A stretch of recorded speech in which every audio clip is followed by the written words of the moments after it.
On a freezing January sunset in Seoul, the pulse of the city suddenly stopped. It wasn't because of a gridlocked intersection or a political protest. It was because the man known as the Tiger of Seoul, the most ruthless mafia boss in the Republic, was on his knees in the middle of a public sidewalk. In the heart of Itaewon, surrounded by its neon-lit hills, global luxury boutiques, and a crowd of international tourists and locals clutching designer bags, the world came to a standstill. Kang-Dae, dressed in a sharp black suit worth more than a year's salary, was prostrated on the dirty pavement. His head was bowed in absolute humility, a fresh, bleeding cut on his sharp cheekbone glistening under the streetlights. The woman he was kneeling before looked like someone the world had collectively agreed to forget. She wore a tattered military jacket 3 sizes too big, her hair a matted web of dreadlocks. Her face was mapped with bruises and weathered by a decade of hardship. She was the ghost these commuters had stepped over for 10 years, the invisible lady they mocked, ignored, and pushed aside. But on this freezing evening, she was the only person anyone could see. The crowd gathered in a semicircle, their smartphones out, capturing a moment that felt like a glitch in reality. Theories whispered through the air. Was it a public execution? A bizarre blackmail scheme? Or, as some suggested, was this woman a fallen shadow with power over the boss's very soul? The truth was far more dangerous. This beggar was about to reveal a secret that would dismantle the Korean underworld and the Golden Dragon Syndicate forever. To understand why the most powerful man in the city would bleed and beg before a woman who lived in the dirt, we have to go back 15 years. Back to a time before the sharp suits and the scars. Her name is Mira Sol. Her past is a mystery to the world, but to the Tiger of Seoul, she is the architect of his life. What you're about to witness is a story of survival, a deadly ledger, and a sacrifice so deep it remained invisible for a decade, until the moment the king finally fell to his knees. To the thousands of commuters who flooded the neon-slicked streets of Itaewon, Mira Sol was merely a smudge on the landscape, a piece of urban debris that moved with the wind. They saw the tattered military jacket and the matted dreadlocks, and they looked away, their eyes sliding off her as if she were made of glass. But Mira didn't mind being a ghost. In fact, she had spent 10 years perfecting the art of being invisible. While the rest of the city chased wealth and status, Mira moved through the shadows with a quiet, calculated grace that her former life as a forensic accountant had taught her. She survived on the margins, collecting discarded scraps and finding warmth in the steam vents of the subway, but her mind remained as sharp as a diamond. Every day was a battle for survival, yet Myra's existence was governed by a discipline that transcended her poverty. She didn't just wander, she observed. From her cardboard sanctuary in a narrow alley, she watched the rise of the Golden Dragon Syndicate and the shifting tides of the underworld. But most importantly, she watched the black sedans that glided toward the obsidian glass skyscraper at the end of the district, the headquarters of the man the streets called the Tiger of Seoul. Tuesday was different from the rest of the week. While other days were about scavenging enough to see Wednesday, Tuesday was about a sacred, silent duty.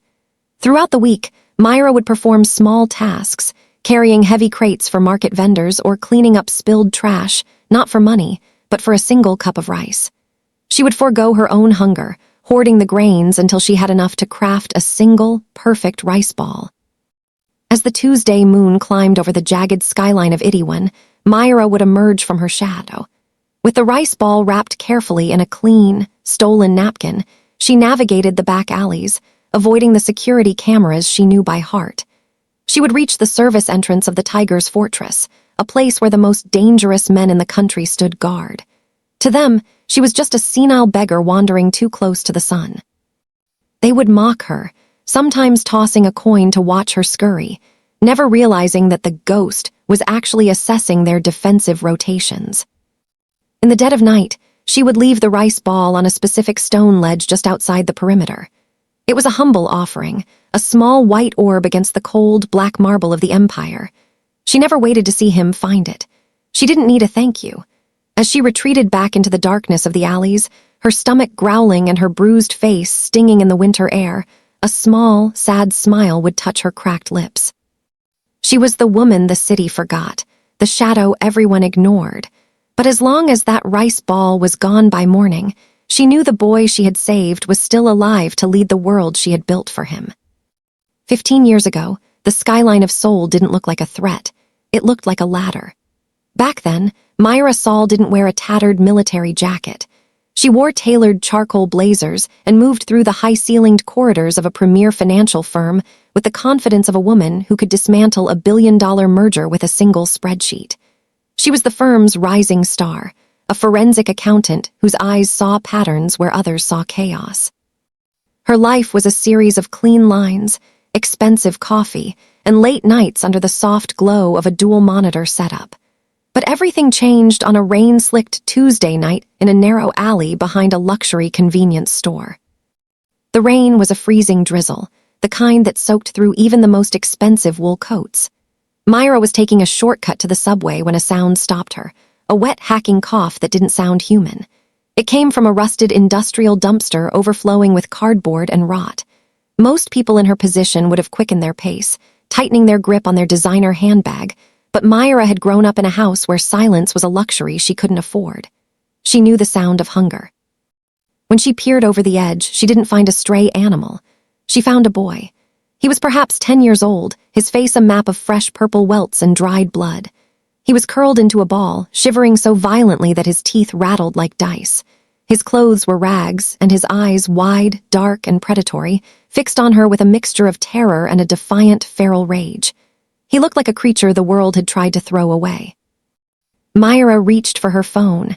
Her thumb hovered over the emergency digits. The logical move was to call the police or social services to hand this problem over to a system that would process him. But as she looked at the boy, she saw the sharp, intelligent glint in his eyes that the bruises couldn't hide. She saw a reflection of the same ruthless world she navigated in the boardroom, one that chewed up the vulnerable and spat them into the trash. Instead of dialing, Mira reached into her briefcase. She pulled out a plastic container of high-end kimbap she had bought for dinner but hadn't touched. She didn't speak. She simply sat on a damp crate a few feet away and pushed the container toward him across the wet pavement. The boy didn't move for a long time, watching her like a cornered wolf. Finally, driven by a primal need, he lunged for the food, shoving the rice and seaweed into his mouth with shaking, filthy hands. "My name is Mira," she said softly, the rain matting her expensive hair to her forehead. "And you don't have to live in the dark anymore." The boy stopped chewing, a single grain of rice clinging to his bruised lip. He didn't have a name then, just a reputation for being the toughest orphan in the district. But in that moment, under the flickering neon sign of a nearby bar, Mira Sol stopped being a banker and started being a savior. She didn't know then that the boy she was feeding would one day grow up to be the tiger of Seoul, or that her mercy would eventually cost her everything she owned. She only knew that for the first time in her life, she had found a ledger that actually mattered. The transition from being a rising star to a marked woman didn't happen with a scream, but with a silent click of a mouse. 3 years after finding the boy in the alley, Mira Sol was at the peak of her career, her reputation as a forensic bloodhound unmatched in the high-rises of Seoul. But one rainy Tuesday, while tracing a series of ghost accounts for a routine internal audit, the lines on her screen began to twist into a pattern she wasn't supposed to see. Behind the pristine veneer of her firm's offshore investments lay a labyrinth of shell companies, all funneling back to a single name that made the bravest men in Korea whisper: the Golden Dragon. As she dug deeper into the digital shadows, the ledger revealed more than just money laundering. It was a roadmap of blood. Every major construction project, every political campaign, and every accidental death in the city was tied to these accounts. The firm wasn't just managing money, it was financing a shadow government. But the most terrifying discovery wasn't the scale of the corruption. It was a subledger titled The Orphan Project. Her breath hitched as she saw the names of the street children the syndicate used as disposable runners and future enforcers. At the top of that list, marked for disposal due to his increasing defiance and untapped potential, was the boy she had spent every evening teaching to read and trust. Kang-Dae. The realization hit her like a physical blow. The Golden Dragon didn't just own the city, they owned her firm, and now they knew she was looking. That night, as she sat in her dark office, the red light of the security camera felt like a sniper's dot on her forehead. She knew the protocol for the syndicate. They didn't just kill the whistleblower, they erased everyone the whistleblower had ever touched to ensure total silence. If she went to the authorities, the corrupt police would hand her straight to the hitmen, and Kang-Dae would be the first to die as a message to her. She looked at a small photo on her desk of a younger, smiling Kang-Dae holding a book she had bought him. She realized then that her life as Dr. Mira Sol, the brilliant accountant with the bright future, was over. To save the boy, she had to become a ghost before the hitmen could make her one. She had to destroy the evidence, vanish from the system, and leave behind the only person she loved so that he wouldn't be caught in the crossfire of her war. With trembling hands, she began to download the deadly ledger onto a single encrypted drive, knowing that from this moment on, her only home would be the shadows, and her only mission would be to watch over a boy who would think she had simply abandoned him to the rain. The decision to vanish was not a choice. It was a surgical necessity. Mira knew that as long as she existed in the light, she was a beacon that would draw the golden dragon's fire directly onto the boy she had sworn to protect. On a humid, heavy night in late August, she set her plan into motion. She chose a small, secluded office building on the outskirts of the city, a place where the records of her investigation were supposedly kept. She made sure the syndicate's shadows were watching, ensuring they saw her enter with the only copy of the ledger clutched to her chest. The explosion was a brilliant, terrifying orange bloom that ripped through the midnight silence of the industrial district. From a distance, hidden in the mouth of a sewer pipe, Mira watched the glass shatter and the flames lick the sky. She felt the heat on her face, a searing baptism that scorched away the last remnants of Dr. Mira Sol. To the world, and to the men who wanted her dead, she was now nothing more than ash and bones scattered among the debris. But the true agony wasn't the loss of her career or her identity. It was the sight of a small, thin figure racing toward the burning wreckage. Kang-Dae arrived before the sirens. He fought against the heat, his screams of her name lost in the roar of the fire. Mira watched from the darkness, her heart breaking into 1,000 jagged pieces as she saw him drop to his knees, his face illuminated by the very flames that supposedly consumed her. He clawed at the blistering asphalt until his fingers bled, a desperate, feral child trying to reach into the inferno to save the only person who had ever seen him as a human being. In that moment, the boy who loved to read was replaced by something much harder. As the fire trucks finally arrived, Mira turned her back on the light and retreated into the permanent midnight of the city's underbelly. She couldn't know then that the trauma of that night would become the fuel for a transformation that would shake all of Korea.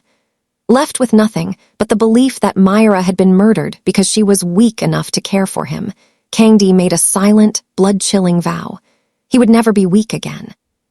He would climb over the bodies of his enemies until he was so powerful that no one, not the golden dragon, not the government, not God himself, could ever take something from him again. The night soul burned, a savior became a ghost, and an orphan became a monster. Mira had saved his life, but in doing so, she had birthed the tiger of soul.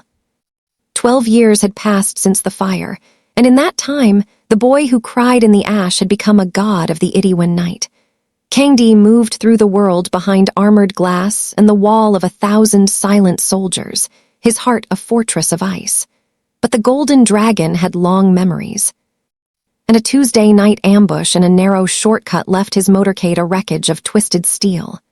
Wounded, a bullet grazing his ribs and a jagged cut weeping blood down his sharp cheekbone, Kang-Dae eluded the secondary hit squad by collapsing into the labyrinth of the district's deepest slums, the one place his enemies feared to follow. He stumbled through the freezing drizzle, his vision blurring, his breath coming in ragged gasps. He was the tiger of soul, yet here in the dark, he was just a man bleeding out in the dirt. He collapsed against a pile of damp crates in a dead-end alley, his hand hovering over his sidearm, waiting for the end. But the end didn't come. Instead, a shadow emerged from the steam of a nearby vent. A homeless woman approached him, her movements slow and non-threatening. To Kang-Dae's delirious eyes, she was just another ghost of the gutter, a disheveled figure in a tattered military jacket. He almost raised his weapon to clear the debris from his path, but the woman didn't beg or flee. She knelt beside him, her face hidden by matted dreadlocks, and reached out to steady his shaking hands. As she pressed a piece of clean, stolen fabric against his wound, the world stopped spinning. Kang-Dae's eyes locked onto her hands. She was wearing fingerless gloves, gray, wool-spun, and frayed at the edges. They were cheap, insignificant things, but Kang-Dae knew every stitch of them. They were the very first gift he had ever bought with the coins he'd earned as a child, given to a woman named Mira who had told him his life was worth saving. The air left his lungs.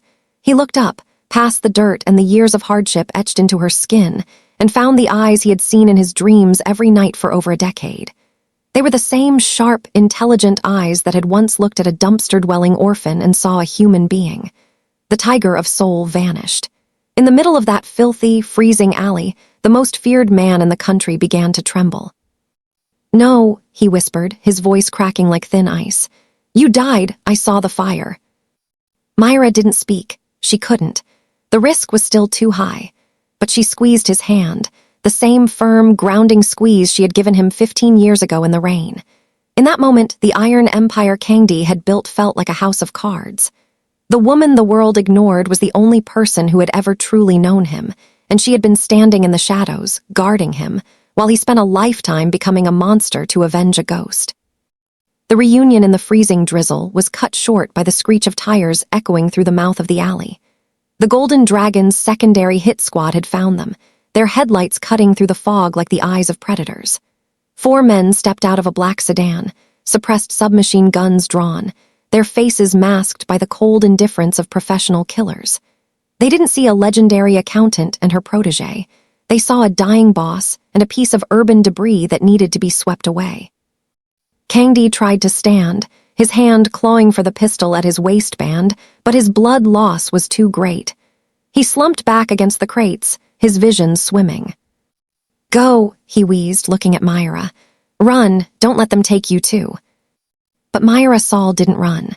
For 15 years, she had played the role of the victim, the ghost, and the beggar. She had allowed the world to look through her so she could look through the world. As the hitman advanced, she stood up, her tattered military jacket billowing in the wind.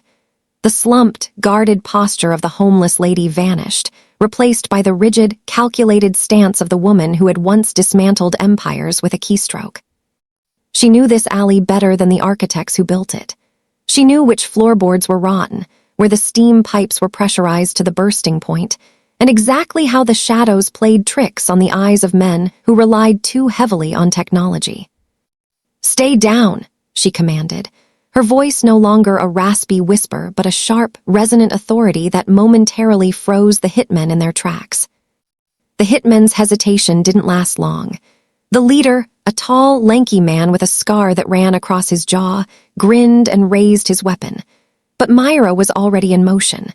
Her foot slammed against a pile of debris, propelling her forward, and the world seemed to slow down. With the precision of a surgical strike, Mira yanked a rusted iron lever hidden behind a stack of pallets. A deafening hiss filled the alley, followed by the sharp release of high-pressure steam. The air was suddenly thick with a white, scalding haze, blinding the attackers and turning the narrow corridor into a maze of shifting shadows. The hitmen fired blindly into the steam, their weapons rattling in their hands, but Mira was already moving, vanishing like a wisp of smoke. She kicked a heavy steel door propped up against the wall, sending it crashing into the attackers with the force of a guillotine. 2 of them were trapped, caught in a lightless crawlspace, their weapons useless against the immovable metal. In the chaos, Mira didn't strike with fists, she struck with the environment.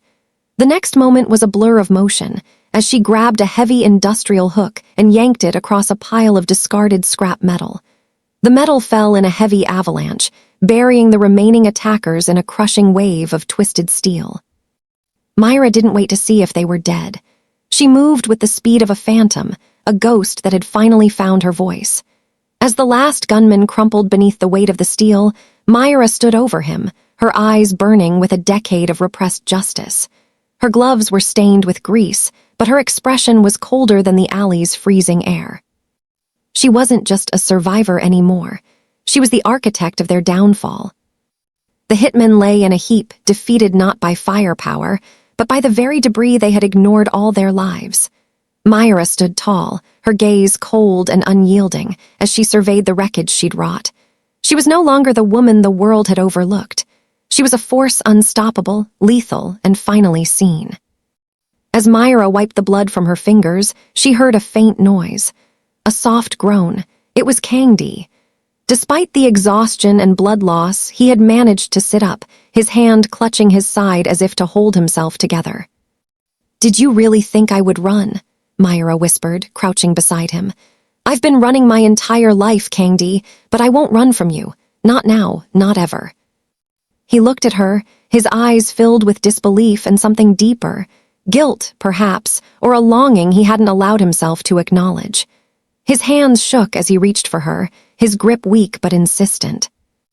"Mira, I thought you were gone. I thought you died in the fire." His voice was hoarse, and the words cracked as they left his mouth. Mira didn't speak at first. Instead, she let her hand rest on his, grounding him in the moment. In that brief connection, all the years of silence, pain, and separation seemed to melt away. "You weren't supposed to know," Mira said softly, her voice carrying the weight of all the years she had spent hiding in the shadows. "You were never supposed to find me." Kang-Dae closed his eyes, his breath ragged. "I don't understand. Why? Why did you disappear? Why didn't you let me help you?" Mira squeezed his hand tighter, her eyes locked onto his, as if trying to imprint every detail of this moment into her memory. "I had to keep you alive," she explained, her voice breaking. "The Golden Dragon, they would have killed you if they knew I cared. They would have erased everything about you, so I became a ghost, for you." Kang-Dae looked down at the ground, his mind whirling. "I don't understand how you did it, how you survived all these years while I—" She cut him off. "You did what you had to. You became the Tiger of Soul because you had no choice. But I chose to disappear, Kang-Dae. I chose to watch over you in silence." Her words hit him like a blow to the chest. He had built an empire, amassed wealth, and conquered his enemies, but in doing so, he had lost sight of the one person who had saved him. Mira wasn't just his savior. She was his constant, the one thread connecting him to his humanity. "I was never a ghost," Mira continued, her voice steady now. "I was always there, watching, waiting, and now I'm finally going to make sure they never hurt you again." As Mira and Kang-Dae limped into the shadows of Itaewon, the sirens of the backup units echoed in the distance. The Golden Dragon's hit squad had been neutralized, but the war was far from over. The fire, the explosion, and the chaos of the alley had only been the beginning. Now, Mira knew what she had to do. She had to destroy the Golden Dragon for good. With the encrypted drive containing the deadly ledger, Mira took Kang-Dae's hand and led him to a safe house hidden in the depths of the district. She had been preparing for this moment for years, but now that it was here, she realized the true cost of what she was about to do. They couldn't just fight the Golden Dragon with violence, they had to expose them, and they had to do it in a way that would make sure the world saw the truth. The next step was crucial. Mira had all the evidence, but she needed to get it into the right hands. The authorities, the ones who could put an end to the syndicate's reign, needed the truth. But Mira had spent too many years in the shadows to trust anyone who wasn't already loyal to her. Kang-Dae looked at her, his gaze full of uncertainty. "How are we going to do this, Mira?" Mira smiled, a rare, soft smile that didn't quite reach her eyes. "We make sure the world sees them for who they really are. Then we make them disappear." It was time to make her move. The Golden Dragon had always ruled from the shadows, but now the truth was about to surface. Mira knew the risks. She knew that if she exposed the syndicate, she would have to erase all traces of herself, once again becoming a ghost.